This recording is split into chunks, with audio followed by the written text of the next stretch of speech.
Hi, I'm Deanne Barrett. We are back. We're here today with Michelle Lee, who is masterful in helping women recognize when they're making decisions from fear or making decisions from their vision of how they want to lead their family. And as you so beautifully described in our last segment, Michelle, being the glue of the family. So I really want to ask you, when women are, opening up their bank account, looking at those statements, those numbers that seem to not lie to us, and looking for where can I find the money to pay for my vision, whether that's going back to school, whether that's hiring a coach like you or like me, how can we help them understand the practicalities or maybe the magic of how they can actually find the money to pay for their vision? I love that question and I love that you use the word reality. Well, and you said the numbers don't lie. Well, they actually do kind of lie in a way, because here's one thing. Here's what I've learned over the years. One is that money is an easy excuse. It's a global excuse that everybody accepts. Oh, I don't have enough money. Here's something I learned about myself years ago when I traveled to a coach's event for the first time. Single mom, still had one kiddo at home. I had never invested in a coach. I'd been in business for myself for about 10 years, had done pretty well as a single mom, but I'd never hired a coach or invested in myself at all. So it was really, really scary. And I found this coach online that, wow, really, really resonated with me. I was like, I want to go to his live event. And I just made that commitment, right? And I had the money in the bank to do it. Had just had my best month that I'd ever had in my entire career, just following this coach's videos. So I'm like, well, I'm going to go to his event. And I had the money, because normally I would not have had the money or allowed myself to make that kind of commitment. So what I discovered when I made that commitment was the fear that came up. What kind of mom was I being as I left my child behind traveling, right? And what were people going to think? Namely, my mom. What would my mom think of me? Right? Because she, definitely has her belief systems around what a good mother is and what a good mother isn't. And that making that decision was definitely not being a good mom in my mom's eyes, right? So that was a fear that came up. And then there was the fear of traveling alone. Right. So I was stepping out of all of these comfort zones, Deanne, that I didn't realize I had all these fears because I had always blamed it on money. Right. I mean, money is the surface point and it's covering up all this other crap. So I want you to be aware of that money's just the easy excuse that makes it so we don't have to dig a little deeper. But it's digging deeper that we have to do to really bless our family. So here's number 2. When something is important to us, we find a way.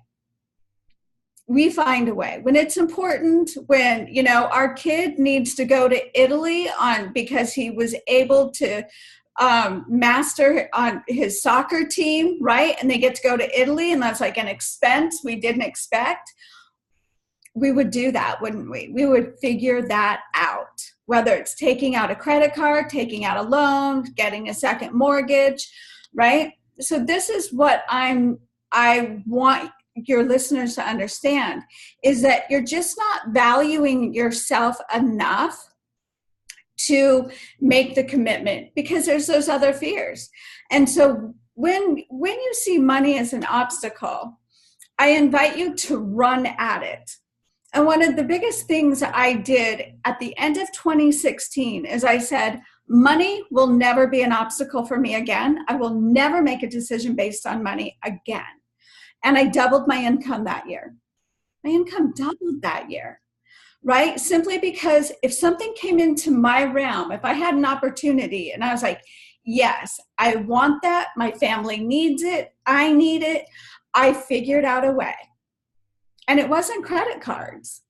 It wasn't credit cards. You know, I would sell something, I would sell some extra services, I would serve at a higher level so that I could have that experience. And, you know, my kids have blossomed from that. I'll stop now because I know we're doing 10 minutes. So, you know, I could talk forever because I've lived this. I have lived this experience of being a self-sacrificing mom and seeing how that affected my kids, to being the mom who says yes to me and how that has affected my kids. And it's like night and day. And when I have flourished, my kids flourish. They thrive. I thrive, they thrive. I love that. And it's so powerful because what you're talking about is being able to really trust yourself, to be able to make those decisions from a different place than maybe was your automatic habit previously in your life. So we have a little bit of time for you to answer that one. Tell us a little bit about what are some of those first steps of learning to trust yourself, to lead with vision and jump into it and just say, we'll find a way? Well, a lot of people, I work with women. So I talk into being a woman, and we have been trained not to trust ourselves. And because of our conditioning to serve everybody else first, we often disappoint ourselves first. So we make commitments to ourselves. I'll start going to the gym, or I'll stop eating sugar, or go on this diet. And then we Michelle, don't. have you been reading my diary? Right? It's all stuff I'm doing right now, right? It's like, okay, no more sugar, right? And so then when we don't follow through with that, Deanne, we lose our trust in ourselves. We lose self-confidence and self-esteem. So starting to build your trust that way, and like making small commitments and not going to bed at night until you have followed through on that commitment, right? It changes you. It changes your sense of self-confidence. And here's another thing. When you have something in your heart, when you are pulled to something, when you are pulled to hire a coach, which, you know, I waited so long to do that. And that's probably my biggest regret, is that my growth, my expansion, my self-awareness, my knowledge in myself, and my abilities to grow has just exponentially increased having a coach. And so the bottom line is, somebody from the outside world can see your crap better than you can see your crap. And we've all got crap. So if it's in your heart, if you have that pull and desire, the higher power, whatever you call that higher power, God, the universe, the divine, wants that for you. Wants that for you. There's no higher power that said, oh, you have to choose between you and your children. You get to choose between the Disneyland vacation and having a coach to support a healthy family. Right? We don't have to make those choices. We get to have it all. It's our own limitation in our own mind that keeps us in making choices. Just that expansion into going, oh, maybe I can have it all, feels a little uncomfortable. And it's really going into that discomfort. When I hired my first coach as a single mom at $1,500 a month for 12 months, I told her, I think I'm going to pee my pants. I was scared, right? I was scared to death. And here's what I learned. When I made those commitments to myself, I made the money to fulfill those commitments. I did. So you can see how when you make more money, your standard of living goes up, right? I mean, our income fluctuates to where we set our bar of what we're willing to tolerate. And if you're willing to tolerate, it's not that bad, that's what you're going to get. It's what you're going to get because you've chosen to accept that. So powerful. And I'll quickly share that my story echoes yours. When I first hired my first coach, I took a leave of absence from my full-time teaching job, so I was not making an income. And I wanted to be home with my kids who were very young, and that was kind of an interim measure. And my husband was the only one working, and we didn't even know if we could afford that, to be on one income. And then, I got this email that just hit me about, you can do this coaching program, you can start your own business.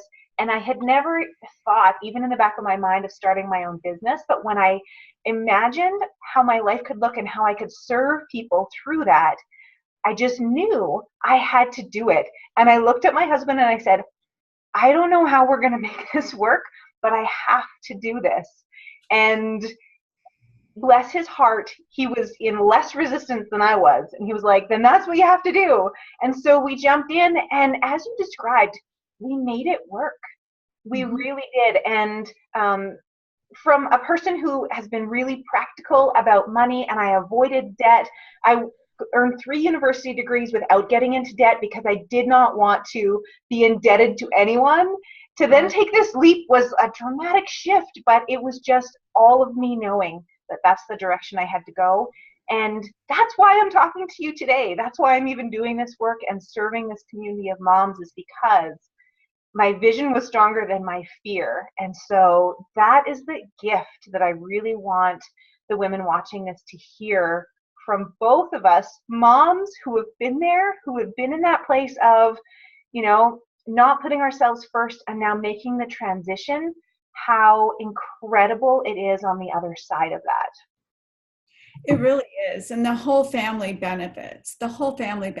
It's just, when we invest in mom, we're investing in the whole family. The family is only as healthy as you are. The end. That there's just that, it's just the bottom line. The family is only as healthy as the mom. So absolutely. Now I have one final question that I want to ask you, but I know it will be a longish answer. So let's do that in our next segment, where I'm going to ask Michelle about some of the stories she has to share about how women have made this happen, stepping into vision, making decisions from that place instead of making decisions from fear. We're going to hear some stories about women who have done exactly that. So stay tuned.